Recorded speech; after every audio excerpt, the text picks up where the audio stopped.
Welcome, champions. Here we are again with a seat full of champions to throw into a tier list. If you're starting with this seat, be sure to check out the other ones as well, as there is occasionally overlap and callbacks to the other videos. In this seat though, there is a theme of healers, a few DPS, and low tier support sprinkled in.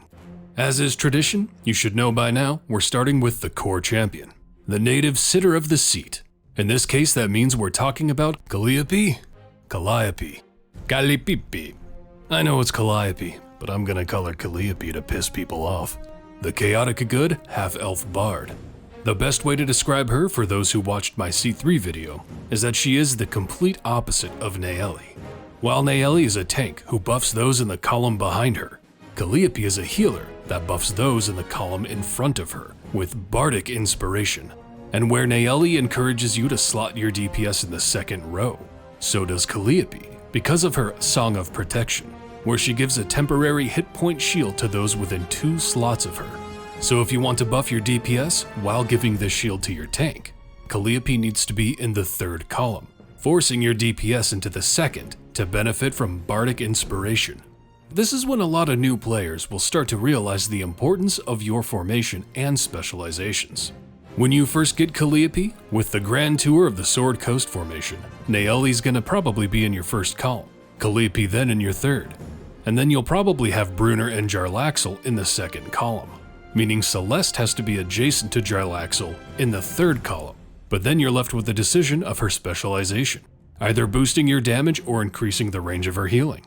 Anyway, Callie's ultimate is a power shot that deals damage in a line and applies her Song of Protection to the whole formation. Her specialization choices are between increasing either the buffing of bardic inspiration or reducing the amount of time it takes to apply her Song of Protection. Overall, Calliope is really close to Naeli in terms of performance, so she's going to be put right underneath her in a high C rank.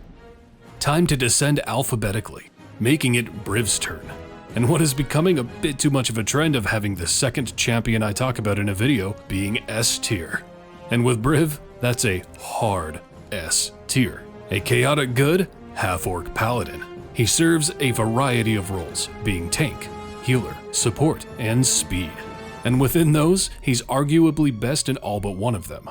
The only place he could be considered somewhat lacking is support, as his buffing is capable, but certainly not the best. But being a great tank that is also one of the best healers in the game is just insane. And to top it off, his speed mechanic is so important for progression, it's actually crazy, even after his nerf. Let's break him down. First off, he gets Steel Bones, which procs while he is under attack, and reduces the damage he takes by 10%. He keeps track of every time he's hit, which is counted as Steel Bones stacks. Then he gets Nethery Steel, Nethery Steel, which scales directly from his Steel Bones stacks, to increase the damage of every champion behind him. Now, his Steel Bones are also used for his speed mechanic, Unnatural Haste. When you complete a run with Briv, all of his Steel Bone stacks you build up are saved in his Unnatural Haste for the next run you use him in. He has a chance to draw from this number to entirely skip an area. This will consume 4% of the stack, and you need at least 50 for it to happen. Some very important things to note. This ability has an equipment slot tied to it, and you can bring it well over 100%, meaning you can jump over multiple areas. The sweet spot is 4 areas to skip, or 800%. Because then, in free plays, you can just entirely skip bosses, worry-free of randomly landing on them. Or in non-free plays, you can just jump straight from boss to boss. There is a feat to leave it capped at 800% in case you go over it slightly, which would give you the potential to skip 5 and unintentionally land on a boss. Now, this feat is sometimes misunderstood. This only caps you at 800%. It does not bring you to 800%. You still need to actually have his Unnatural Haste high enough to benefit from it. So do not purchase this feat if you're not at 800% already. And there are plenty of people who push past that 4/800% to make farming those gems even sweeter. Something else to note is if you run out of stacks in your current run, as long as you have Modron cores, all is not lost. as you can swap him to a new party and either have previously farmed Steelbone stacks or farm them in the new party, finish that side run, then bring him back over to your main party with fresh stacks. Now, we're not done yet with this mighty beast. On top of being a tank who buffs everyone behind him with the best speed mechanic in the game, he's also one of the best healers in the game via Healing Flow. After either being hit 10 times or 10 seconds has passed, whichever comes first, he heals the entire formation for 50% of the damage he sustained during that time. His ultimate is a rather simple AoE that shoots out spikes that deal damage when they leave, and then return to him, dealing double damage as they come back. And his specializations are between taking only 3.2% away from his unnatural haste when he skips, increasing the buffing of Nethery Steel, or increasing the amount of healing he does by 50%, making him heal the group for 75% of the damage he sustains rather than just 50%. It is in my opinion that Briv is the standalone, overall, most useful champion in the entire game. Now we have Dhadius, the chaotic neutral human wizard. He serves as a support and DPS. To me, he has always been in a strange place of never being quite good enough to soar up in the ranks. Not bad, just not special in any way. First, he gets skill empowerment, which increases the damage of champions within 2 slots of him by a fair amount, but only if their intelligence is 14 or higher, which is actually a pretty harsh restriction. You might think since he's a DPS and a support with a positional buffing ability, he'd be perfect for Artemis. And he would be if most of the other champions Artemis benefited from had that intelligence requirement to receive that buff, which a lot don't. This is more effective on those with a magical primary attack, and thankfully Dhadius himself gains this buff as well for his DPS role. He also gets Practice Makes Perfect, which we should go over his primary attack before explaining that. He uses the level 1 spell, Chromatic Orb, launching an elemental orb of a random element between, well, we're not told in this case, but for Dhadius between the Christmas light colors of red, blue, and green, presumably fire, cold, and acid. With Practice Makes Perfect, he increases the damage of his primary attack by an amount if he casts the same element in a row, scaling for each. He later increases the chance of firing the same element, making this a bit more reliable. His specialization choices are between solidifying his role as either a DPS or support. First, to increase his personal damage by 400% and make Chromatic Orb an AoE splash. Do note it's a very tight AoE though. Or increasing the effect of skill empowerment by 200%, plus 100% for each stack of Practice Makes Perfect, which I actually think is a nice touch, making his personal attack matter when he's taking the support role. He can also be used for breaking armor with his ultimate as it attacks multiple times. He's a mid lane buffer and a mid line DPS that never really shines, and on top of it, he's only viable for one patron. I've just never meshed with him and I don't personally see why anyone would want to spend the time focusing on him.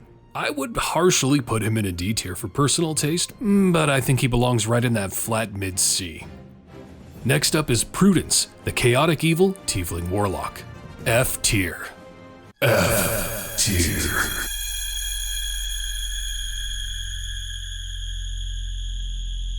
Just kidding. She's a DPS who has a fun design of being a happy little murder machine. First, she gains Glee, which is an additive stacking buff that gains a stack each time she kills an enemy, but she loses one each time another champion kills an enemy. Then she gets Delight, which increases the damage of Glee for how many good aligned champions are active in your formation.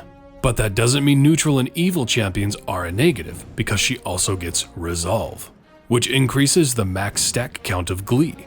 And to top all that off, she also gets Frustration, increasing her damage every time she attacks an enemy and they don't die. This is also stack based, and the stacks are equal to the amount of champions she is adjacent to. So you want to place her next to as many champions as possible. The stack count is reduced each time she does get a kill, so really this will only come into play once you're reaching your wall. Her specializations are a choice between making her primary attack, which is a single target hitting Eldritch Blast, have a 50% chance to make her attack again instantly, or a 10% chance when she attacks of resetting her ultimate cooldown, while also increasing the damage of her ultimate by 200%. The ultimate itself pulls enemies together in front of the formation, but far enough away that they're not hitting your front line. So it's useful for pulling enemies off your tanks, and for how quickly it can be off cooldown is excellent for grouping huge mobs together. And speaking of ultimates, it's worth noting that Merylwyn's ultimate has a unique interaction with Prudence, as they're both of the Oxventurers Guild affiliation. While they're in a formation together and you use Merylwyn's ult, it will set Prudence's glee stacks to maximum, useful if you've reached your wall and are for some reason not at max stacks. I seem to remember someone, can't for the life of me remember who, saying that Prudence is better than Binwyn, which is actually kind of funny, because I personally believe their damage output to be almost on par with each other. But I do believe that Prudence is a better champion, for a few reasons. 1. She's available for every patron from the start, you don't even need any feats. 2. Her ultimate is far more useful than his is. And 3. She has that affiliation, which is showing signs of synergy. So if there happens to be more of that affiliation on the horizon, we may see even more of that in the future. I think she fits into a high C tier. Charging in now is Pwent. Oh Pwent. The chaotic good dwarf barbarian.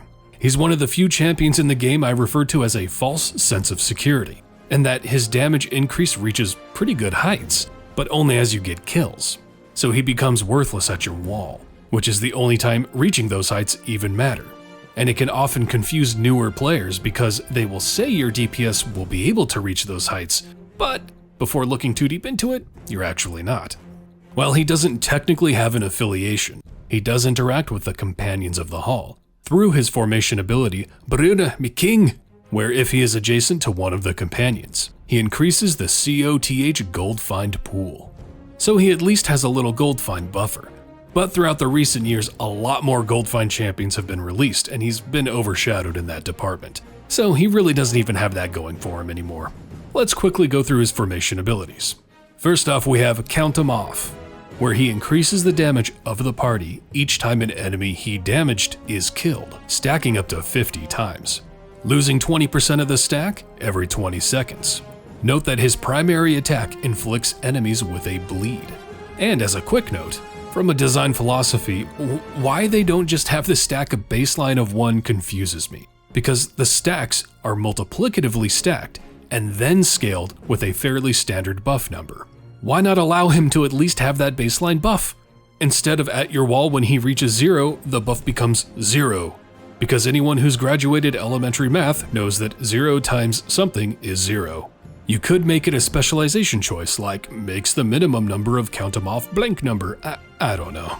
Next he has Battle Rager, giving him a 33% chance to attack instantly if he attacks an enemy that he's already attacked.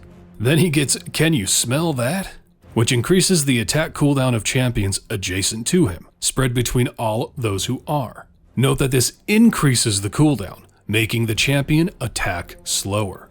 Now, this is countered by his next ability, Gut Buster Recruits, which increases the damage of champions adjacent to him for each second their attack cooldown is increased by Schmel.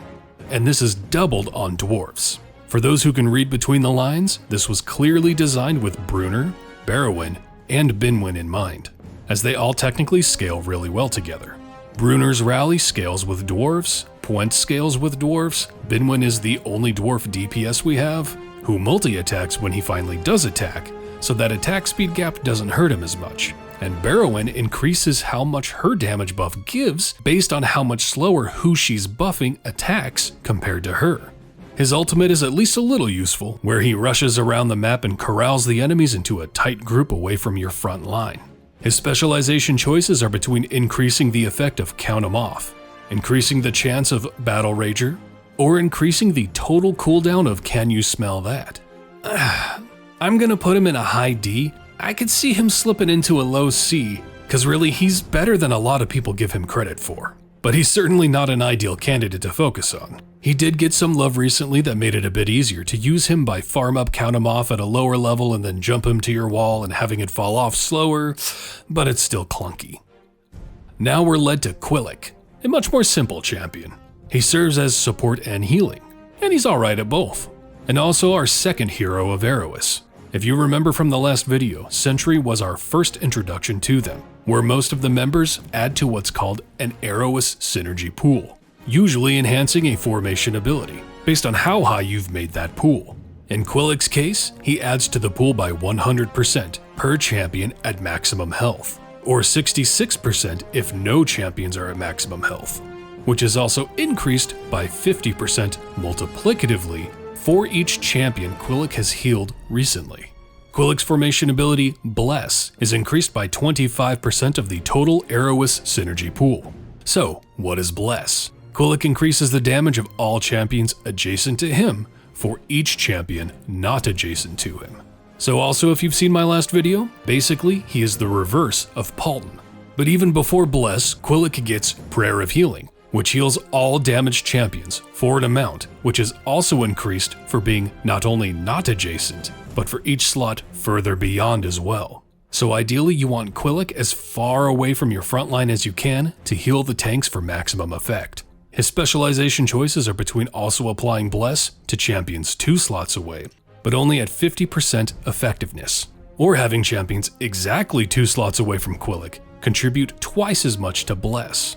Clearly the second is the optimal choice. The first you would only ever take if you absolutely need Qillek, and you have no way to place him adjacent to your DPS. His ultimate is a simple AoE that reduces the attack speed and enrage speed of the enemies he hits. Overall, he's a decent buffer and healer, especially when used with other heroes of Arrowist, but his buffing isn't anything super special either. The hero of Arrowist synergy bumps him just out of C, and making him fit nicely into a low B. Following Qillek is Viconia, the neutral evil drow cleric. She acts as a support and healer, and throws in some unique mechanics, but it never really wholly comes together.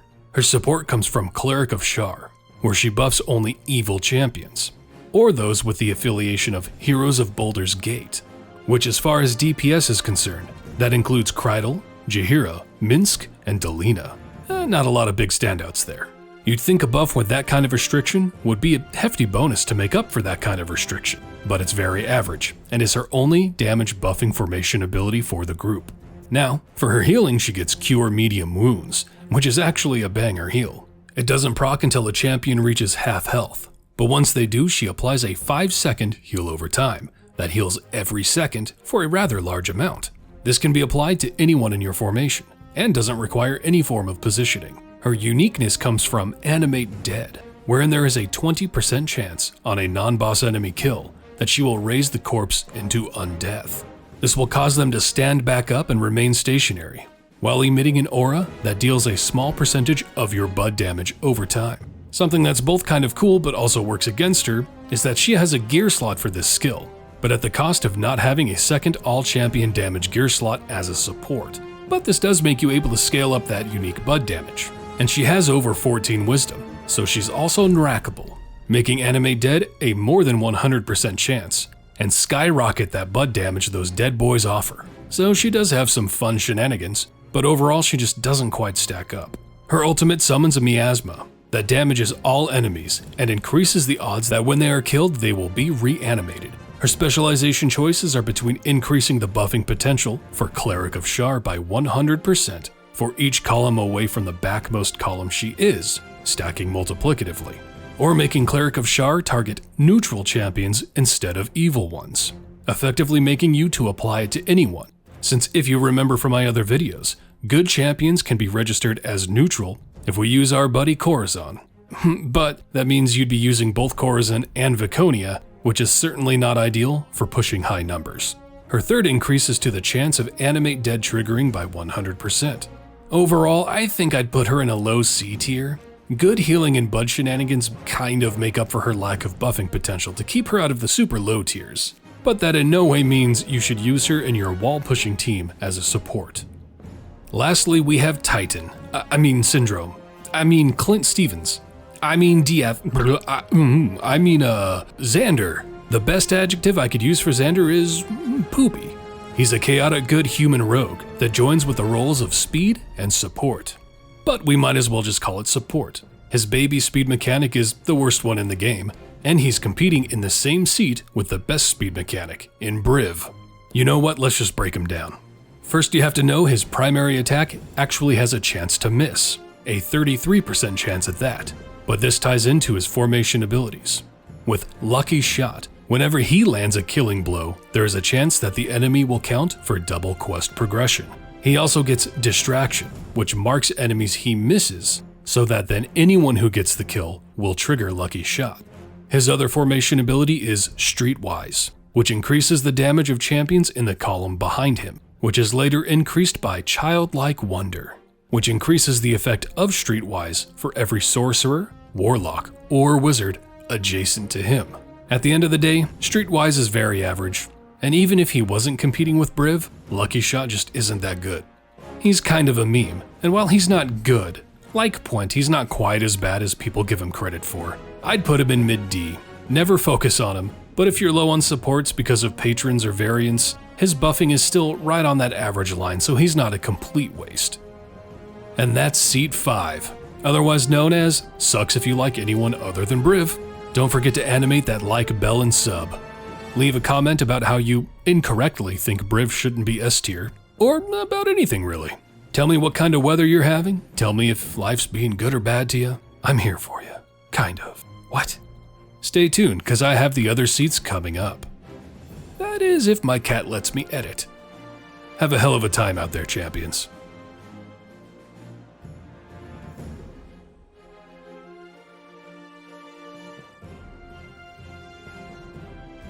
And here we are again, where I'm about to release my video and they announce a Black Dice Society member. In that awkward place of being too soon to add into an actual tier list, and far enough away to get my hands on and figure out to wait on releasing the video. But we can at least break them down. Valentine, the true neutral, reborn, half-elf sorcerer, who serves as a support and gold find. Her primary attack hits a random enemy with a 50% chance of stunning them for 2 seconds. Not terrible for a basic attack. Her first formation ability is Tregram, which has her take note of every positional formation ability affecting her, and buffing champions with the DPS tag, stacking multiplicatively for each, then buffed by 125%. Then she gets Socialite, where she duplicates any positional formation abilities affecting her, and applying them to those with the DPS role, freeing up your positioning a bit. However, if the DPS is already receiving that buff, it is instead boosted by 50%. Some of you might become aroused hearing that if you use Artemis, but they've stated this is applied after observance. But that's not enough information about this interaction in my opinion. Does that simply mean the formation aspect of DPS roles getting their formation abilities? Because that makes sense, so you can't, for example, have the Nerd's Fighter only giving that damage buff to the column behind them, and then magically it's on all of your DPS for him to observe and stack up. But do they also mean the damage portion? Because she still has the potential to be very good for Artemis, if she increases all of his observed abilities by that 50%, since she also has a gear slot for it. Her gold find comes in the form of a Life of Leisure, where she increases the gold find for your party by 100% for each positional formation ability affecting her, stacking multiplicatively. Her ultimate targets the closest enemy and those around it to deal damage to them and stun them for 4 to 8 seconds, while increasing the damage they take by 1000% for the duration. Her specializations are between increasing the pre-stack damage of Tregram by 25%, or giving her synergy with Tatiana, buffing Tatiana's formation ability if Valentine is affected by it by 200%, or increasing her gold find by 200%. Overall, she actually sounds really good. The only downside to her at this point is that she shares a seat with Briv. I'm very curious to get my hands on her this coming Wednesday, and I hope you are too. See you guys in the next one.